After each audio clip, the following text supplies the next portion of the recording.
So now the C1 is looking a bit more presentable, we're going to get on to some modifications. Yes! Hi everyone, welcome back to MEC-TEC. As you would have just seen from that bit of time lapse, we've got the C1 on the drive, up in the air, wheels off, and ready to crack on and get some work done. We've got a new set of wheels to go on it, we've got a set of eye-back springs to go on it, wheel nuts, new spigot rings for the middle of the wheels, the works. And we've managed to do all of this for under 200 quid. This is obviously a cheap car challenge. When I first bought it, I'm keeping that in mind for all the mods that we're going to be doing on it. So everything is to a budget as far as not spending absolute fortunes on sets of wheels and springs and all the rest of it. Not going down coil-over routes and that sort of thing. We just want to get it a little bit lower so that it looks nice against those alloy wheels that I've got. So let's not waffle on, let's carry on. I need to get one of these shock absorbers off the front and get a spring fitted. Same on the other side, then we'll move on to the back. I'll grab the camera and I'll show you exactly what we're going to do. Right, first thing we've got to do on this job is to take this scuttle panel off. I didn't realise this at the time, but the bolt for the top of the shock absorber is under there. So we've got a clip here, which I've just popped out, and a clip here. And then there are 10 mils, one in each corner. And we've got to take the wiper arm off, which is one 13 mil, I think. Hoping it's a 13 mil, because it's, or 12 mil rather, it's a 12 mil. It's Japanese, isn't it? So although it's a Citroen, it's Japanese underneath. So we'll get this wiper arm off and get the two bolts out the sides of the scuttles. Hopefully get the scuttle off fairly easily. And then all it is one bolt at the top there, which you can see in there, and one bolt going through the knuckle there. And that is all that holds the shock absorber and spring in. So it should be a fairly easy job. We just have to pop the ABS wire out of that clip there, and that should be out, and we can get the spring swapped over. So I'll get this scuttle off and I'll come back to you. Okay, with the scuttle panel off, you will need to disconnect the washer pipe from this corner as well, to allow it all to come off, because the washer jets are in there. We've got to take out this metal tray, which is held in with 1, 2, 3, 4, 5, 6 10 mils. Actually 8 10 mils with these two here. And it looks like it's got the wiper linkage attached to it as well, which is a bit of a pain. And we may be able to leave that attached and take it out if we just unplug it, because that looks like it's going to be grief otherwise. So that might actually come out with it, I think. There's nothing else holding that in there, it's just bolted to this metal tray. So I'm going to undo those 10 mils and I'll let you know about the wiper motor in a minute, because obviously I'm learning as I go here, so I'm pretty sure that that comes out with it, but we'll just, obviously I'll tell you when I get to it in a second. I'll come back to you in a minute. Right here, as you can see there now, I've got that metal tray off. It's got one clip for the wiring loom, which you have to pop off, and obviously the plug for the wiper motor. I did actually end up taking the wiper motor off the panel. It was a little bit easier. There's only 2 bolts. The bolts on here and here. These 2 black bolts here. So that is easy enough to get off, because the cable was actually running underneath it and it was trapping it, so I couldn't pull the cable out. And we've got all our 10 mil bolts up there, which obviously hold that tray on. So now we can see the tops of the shock absorbers, which are obviously there. Before I undo these though, I'm going to go under the wheel arches and undo these, and I'm going to get the knuckle off of them first, because then I've got something to pull down on effectively, because it will still be bolted at the top. If I underbolt the top first, this will all be floating, it'll be very difficult to knock this off of that. And I have got a little special socket which actually opens up the gap in the back of the knuckle, hopefully, so it should be a fair bit easier to get this off with any luck. So I'll get set up under here and I'll show you exactly what I'm doing and how it comes off in a minute. Right, this is actually a nut and bolt through here, so obviously there's a spanner on the back of it. They are both 17 mil, so I'm hoping my freshly returned impact gun from Sealy is going to get this job done. It wasn't working properly, so now I've got another new one they've sent me, which is good. See if it undoes this all right.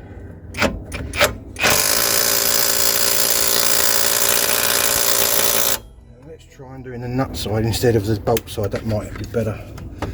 I've sprayed it all up with WD as well, so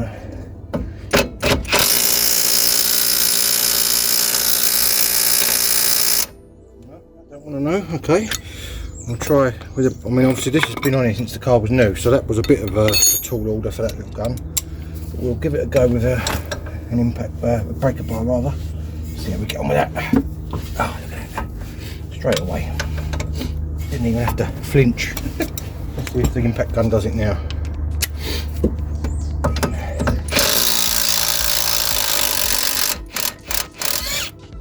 Set to break it loose to start with. Now I'm just going to put that nut back on there a few threads, because that will then allow me to hopefully knock the bolt through without knackering the thread on the end of it.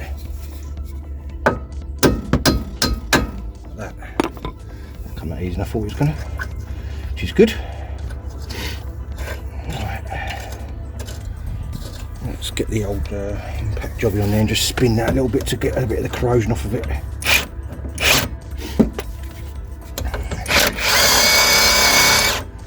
Help it come out then. There we go. One bolt. Right, now the little tool I've got, there should be a slot in the back of here. There is. Now this little socket is like an eccentric sort of cam shape. So you put it in the gap, tap it in as far as it will go, and then you twist it, and obviously because it's wider as it turns, it opens up the gap at the back of the knuckle and should allow this to knock out a lot easier than what it would if you was just hammering 10 bells out of it without that. So just want to have a look at this and make sure there's not another nut in there. No, it's alright, it's part of the casting. I thought that was another nut there, but it's not, it's just part of the casting. So I'm going to grab a normal ratchet, I'll get this in the back and I'll show you.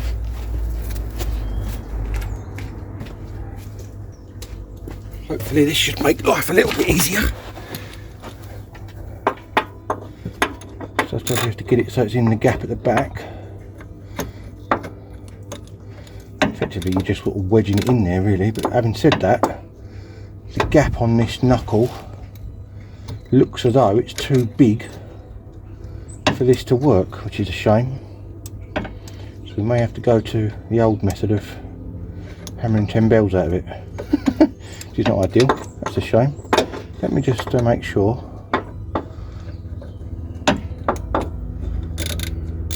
Yeah, I can turn it right round inside the gap. So the gap's obviously already bigger than what the width of that is, which is a shame. Okay. Plan B then, I suppose, is knocking 10 bells out of it. And without hitting the ABS wire, because otherwise I'd be in a world of pain with that. Put some WD round it.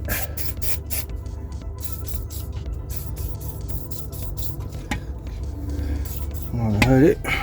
Let's give it a little tap and see what happens.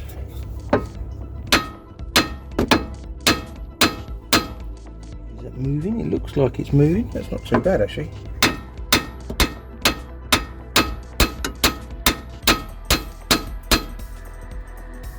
Maybe it's going to love me.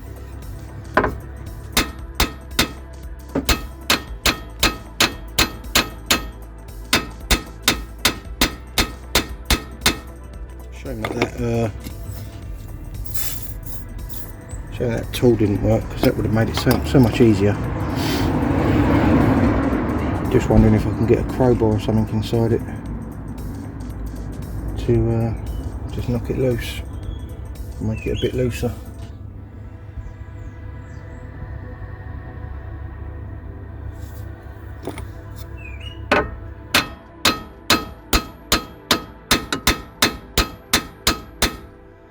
It's moved down quite a fair way, but it's now stopped. I'm assuming because of corrosion inside there. So I'm going to have a little fiddle around with this, maybe see if I can get a crowbar in there and just open it up slightly. Another way you can do it, if it was some of these have got like a threaded, just a bolt with a threaded side on the knuckle. If you've got that, you can put the bolt in the knuckle going the wrong way and put a washer in the gap. So when you do the bolt up against the washer, it effectively opens the gap up. But because this is a nut and bolt, I don't think that's going to work. So I'm going to have a little fiddle around with this, get this off, and I'll come back to you once it's off. Right, with some gentle persuasion and my weight on it, and making sure I did this brake hose before I went any further, because otherwise it was pulling on it. So I did that just in time. The bottom of that shock absorber is now free, as you can see there. So all we've got to do now is undo the top bolt, which, as I showed you before, is up here in the scuttle. Now whether the impact gun will do that, or whether I need to get a ratchet on it with an Allen key in the middle, or a spanner on it with an Allen key in the middle, remains to be seen. So I'm going to get a little bit of WD-40 on there. I'll have a go at it and see whether it comes undone easily with the impact. If not, we'll need to use a swan neck spanner and an Allen key, as I just said.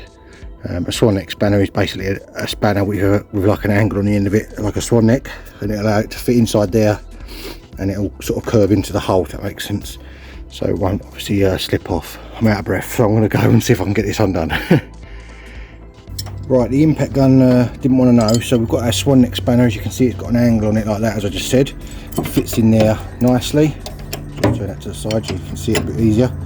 It goes right in the groove there, and we've got a 6mm Allen key, which goes in the middle of there. Now make sure this is right in, because otherwise you'll end up stripping the Allen key out. So I'm just going to get a little hammer and give that a little tap on.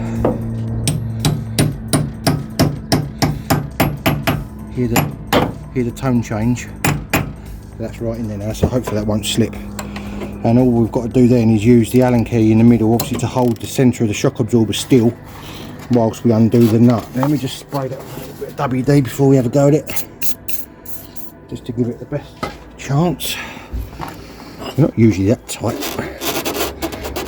Famous last words. God, that is really tight. No wonder the impact gun wouldn't do it. As I know these aren't a negative or reverse thread or anything like that. That is proper on there, that is. Okay, so I may have to possibly introduce a little bit of heat into the scenario, maybe, just so we can get it off. So I'll get these tools out of the way for a minute, and I'll go and get a blow lamp. Now I've tapped that in there, it won't come off, there we go. I'll go and get a blow lamp and we'll just heat that nut up a little bit, just to give it a bit of best chance of coming undone without any grief, hopefully. I'll come back to you in a minute. Right, obviously we have got rubber around this, so we've got to be a bit careful with this to see. We set the WD-40 light. I'll change there then. Yeah, see, I'm going to end up melting that rubber if I'm not careful. So I don't really want to do that.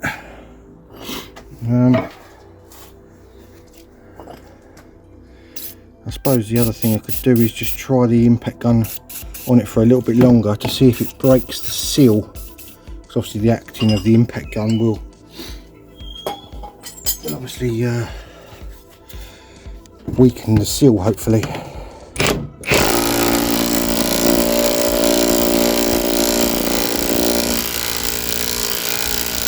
The other thing I could try is my air powered impact gun, see if that's got a little bit more clout on it. See whether that does it. Let me go and get that and I'll try that. Right, after a lot of swearing, no, not really, after a lot of backwards and forwards with this little impact gun, the air one didn't do anything to it either. I managed to get it free. Now the mad thing is, I went to the driver's side, and I thought I'd just try that one while it's in place, and it came undone literally straight away. So it must have just been this side was rusted on for whatever reason. But that little impact gun, I went backwards and forwards, loads of times with some WD-40 on it, and eventually it worked its way loose. So that is absolutely superb. Now you can see this is the new spring. It's almost the same length as the old one, but bear in mind the old one is compressed at the moment, so when I take this off, the old one will be even longer than this obviously new one will be. So to get this off, we obviously need to get our spring compressors on here to stop it smacking me in the face. Unfortunately I've only got the manual ones, but we'll use those. And we've got to get this top nut off of here. This top hat I think just pulls off. It should just pull off. Top mount, there we go. And that allows access to that nut there. Undo that nut once you've got your spring compressors on. That will release that top section. The spring can come off. The new one, excuse me, the new one can go on, and just reverse the process. So I'll get this swapped over. I'll come back to you in a minute.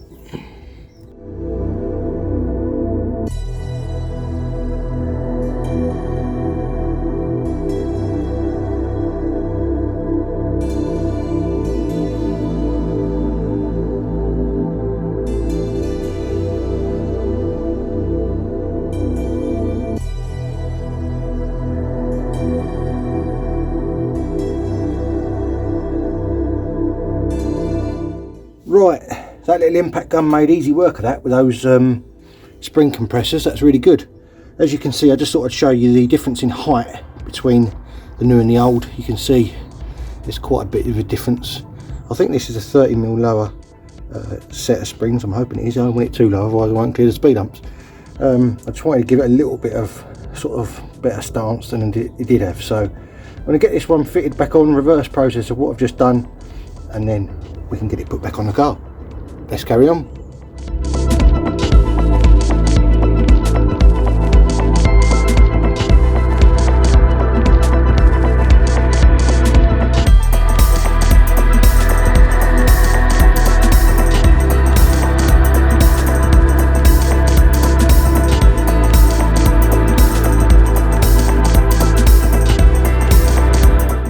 Right, that was a lot easier than I thought it was going to be, because these springs are obviously shorter. I didn't even have to use the compressors to put it back on again. So that is absolutely superb.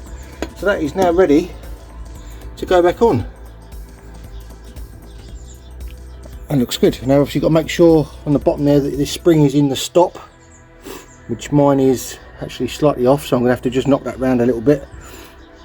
There isn't a stop on the top, it's flat all the way around, so you haven't got to worry about that. Yeah, and obviously make sure that nut's done up to hold the spring on. Put your top hat back on, and now this can be bolted back in the car. I'm just going to loosen that top nut off again slightly, just turn that spring fractionally more. I mean, it's probably, I don't know, 5mm off. Thought it was right up to it, but it's not. So just going to edge that round slightly, and then I can get this bolted back on the car. In fact, I didn't even need to unbolt it. It actually turns in that sleeve, because it's got that plastic sleeve on it. You can see that it's butted right up to that now in there. So that is absolutely superb. So that should be absolutely fine. So yeah, I've got the rubber bit on the top in the same position as it was where the spring stops.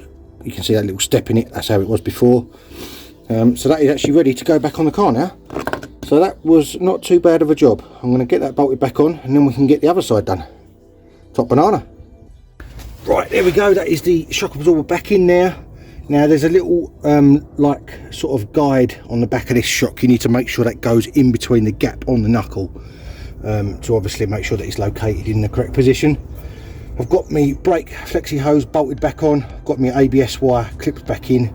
I've just cleaned up this bolt which goes in the bottom there with a wire brush on a drill, and I'm going to give it a little bit of the old copper grease just to aid it in the future in case I ever have to take it back out again for any reason. Just give it a little, this is a brand new tub of copper grease, a little smear on that bit with no thread on. That should stop it, not that it's stuck anyway, but just obviously to aid it just in case in the future it ever does. So that goes back in there, easy as anything. And I'm going to get a little bit of Loctite, buzz that nut onto that bolt, and that is this side done, which actually didn't take that long at all really. I'm quite pleased with how that went. It was a bit of a faff getting this out initially, but other than that it's been not a bad job at all. So let's say I'm going to get a bit of Loctite. That's in the garage. I've got to go and get that. That plane is really loud going over. I'm sorry if you can't hear me very well. And we'll get round to the other side, do the other side, and then get onto the back.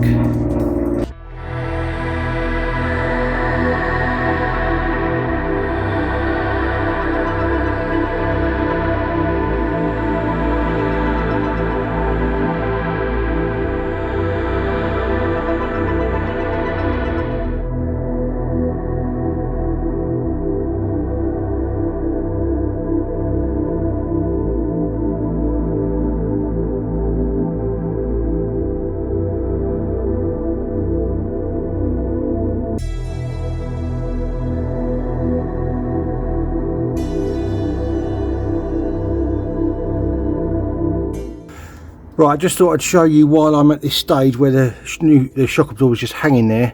This is the little notch I was telling you about that's got to fit in this gap in the knuckle here. Hopefully you can see that there, that gap there. So that gap, that's got to fit in there, just so so effectively this will spin round and it will go to the back, something like that. It's about there. So just make sure it's lined up when you put it back into the knuckle, and you should be all right. I'm going to get this put back in, and we're on to the back. Top banana.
There we go, that is this side all on, done up tight. All I've got to do is check the top 2 nuts on the shock absorbers with just a normal spanner and an Allen key and a socket, just to make sure they're double tight. I've done them up with the impact gun.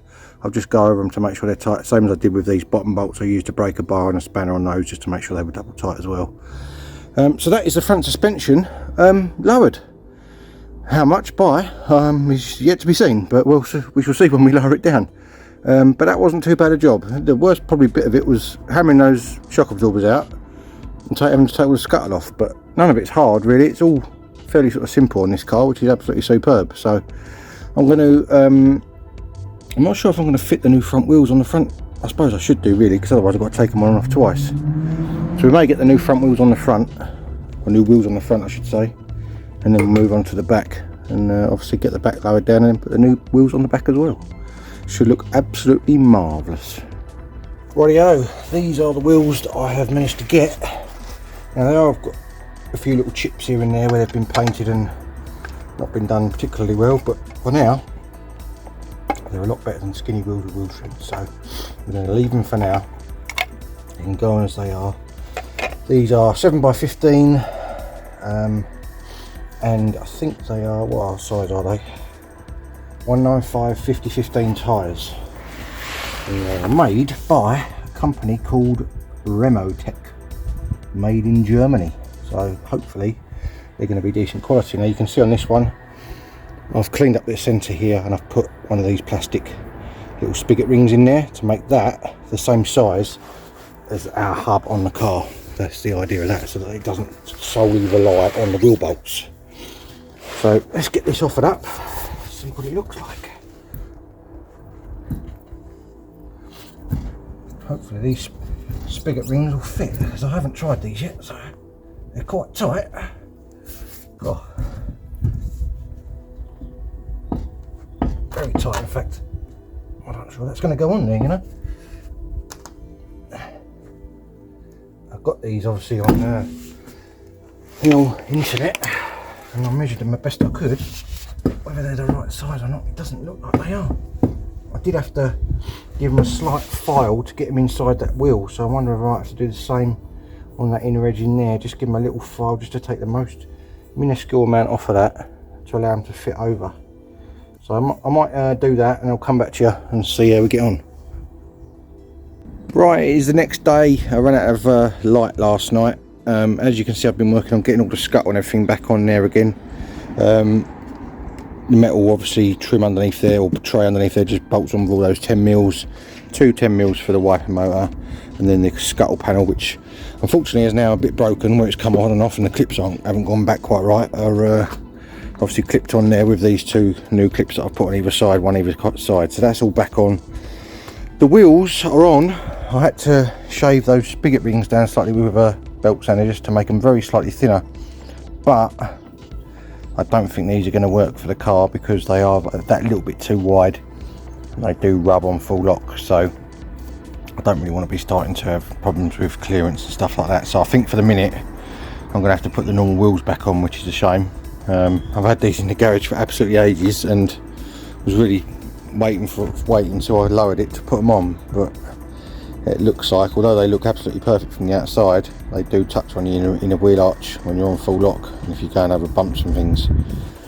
So it's a bit of a shame really, but so I think I'm going to take those back off again for now, keep it drivable as it was. It will still be lower, which will obviously be better handling, but not so good on the looks as far as sort of filling the arches out, but there we go. So I'm probably going to buzz those back off in a minute, swap them over, and then we can move on to the back. I just need to get the wiper arm put back on, which is just obviously one nut and a little push on clip fit in there for the little extra arm that's on it, and I've got to put the washer pipe back on. That's disappeared in there somewhere, so I've got to find that and plug that, or push that back onto that pipe there, and obviously sort that out. But I can do that when I've got the car up in the air, taking this wheel back off again. I'll get under the wheel arch and see where the pipe's disappeared to, get that plugged back in.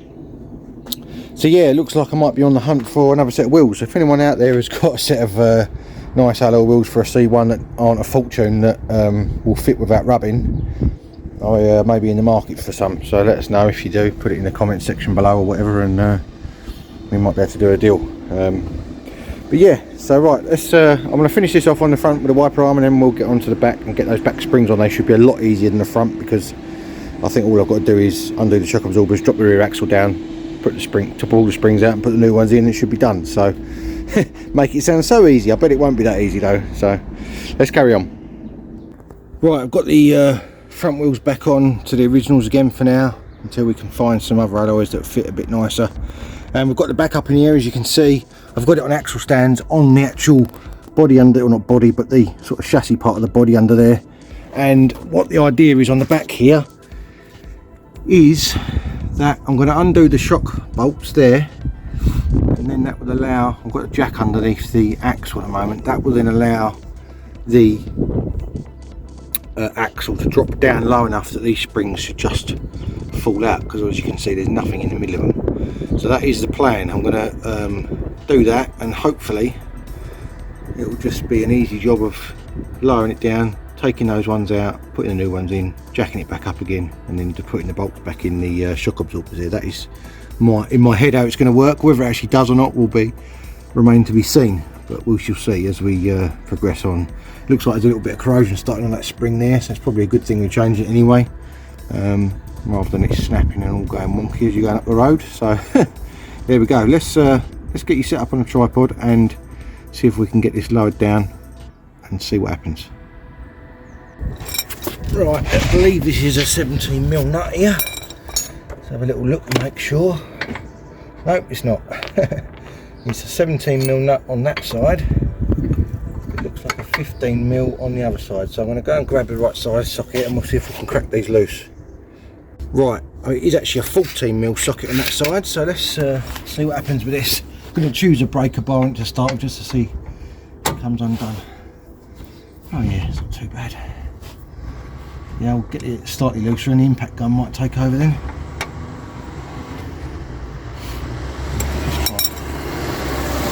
Try the impact gun and see what happens.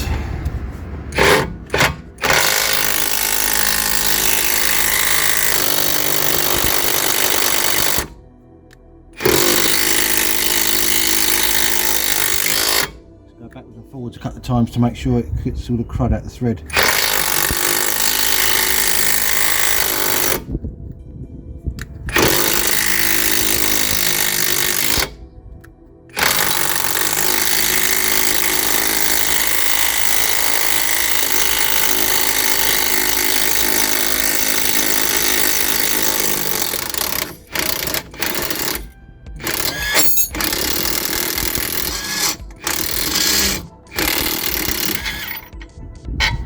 That's that side loose.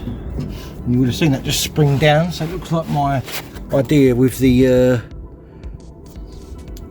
jack is going to work, hopefully. The sun's coming out, that's a bit of luck, because it started raining a minute ago. It looks like you don't need to hold the nut on this side, it's actually captive. Let's see if we can get this other side undone as well.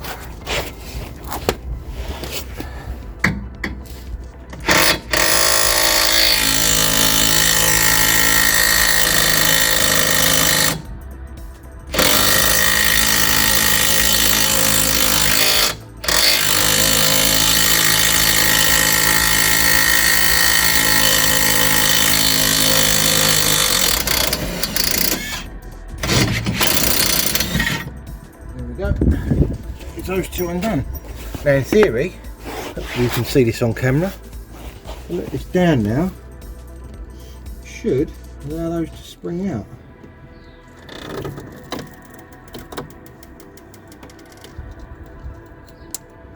Should be hopefully a mega easy job. Yeah, he says. Famous last words. Come on, don't mess me about. Yeah, look at that, easy as anything. That is a spring out straight away. So this is going to be a nice easy job on the back here. That is why I did the front first, because I knew the front was going to be a pain. So I'm going to get these swapped over and get it jacked back up again. Whoop, and you knock the camera over, and then we should be all done. Top banana. Right, just thought I'd show you the difference in height in springs again before I put it on. I've just swapped over the two rubber little caps that go on there. They were obviously just push on, they're easy enough to change. So I'm going to get this put into position on this side where the other one came from, then we'll do the same on the other side, jack it back up, bolt it back up, and we should be marvellous.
Right, there we go. I think that is the easiest set of rear springs I've ever done in my life. That literally took about 20 minutes. It was so easy. Now, it doesn't look any lower at the moment because obviously I haven't moved the car backwards and forwards for it to settle down. But what I'm going to do is move it down the road a bit so we're on a flatter piece of road, and hopefully you'll be able to see the effect of it looking a little bit lower. Now, it doesn't look quite as good, obviously because of the wheels not being on there. That is a shame, but I have seen a set online that I may be able to get, so that is probably going to be the next step, is to find a set of wheels that will make it look a bit more sporty. Top banana. Right then, that is going to be it for this episode on MEC-TEC. Now, as you can see, I've got a lack of a C1 here at the moment, and that will become clear why, well actually I'll tell you why. Mrs. MEC-TEC has had to use it for work, because the ever continuing saga of Mrs. MEC-TEC's new car is still going on, and I think we're on car number 5 now, so I'll explain about that in another video. That's besides the point. But I forgot to film the shots of it lowered, so I'm going to insert a picture of it now so you can see obviously that it looks a hell of a lot lower than it did before, and it does actually drive a lot better as well. It doesn't get blown around so much on the motorway. I've been driving it obviously around. I've actually been up to Norfolk and back in it. We've been all over the place in it, looking at new cars from Mrs. MEC-TEC. So it is driving a lot better. Unfortunately, the wheels didn't work out as planned. So obviously, if anyone's got a set of, I think I want 15" by 15" by 6J. I want ideally wheel size, and an offset of about 38, 39. Well, the originals are 39, so anywhere between 35, 39 would be about right. So I'm on the lookout for a new set of wheels, obviously, to replace those ones that I bought ages ago that are a bit too wide, unfortunately. So yeah, there we go. One thing I do need to mention is, you would have seen me in the time lapse putting a pair of mole grips on the shock absorber itself. Now, if you ever do that, be very, very careful, because obviously you don't want to scratch the chrome on the shock absorber, because that's obviously the bit that goes in and out inside the main body. And if you knacker the coating on that, then obviously it will cause all sorts of problems. So I was very, very careful when I was using the impact gun to just clamp them very slightly to stop the shaft of the middle spinning. So if you did see that in the time lapse, I wasn't going mad clamping mole grips around it and making all sorts of marks and chips in it. Didn't make a mark at all, so that's really good. So just so bear that in mind if you ever have to do that for any reason. Maybe put a little bit of cloth around it or a bit of masking tape around the inside of the jaws of the mole grips. Obviously that will stop it from damaging it. Now in my particular case, my mole grips are so added as far as the teeth on them is concerned, it didn't do any damage anyway, so that was fine. So yeah, there we go.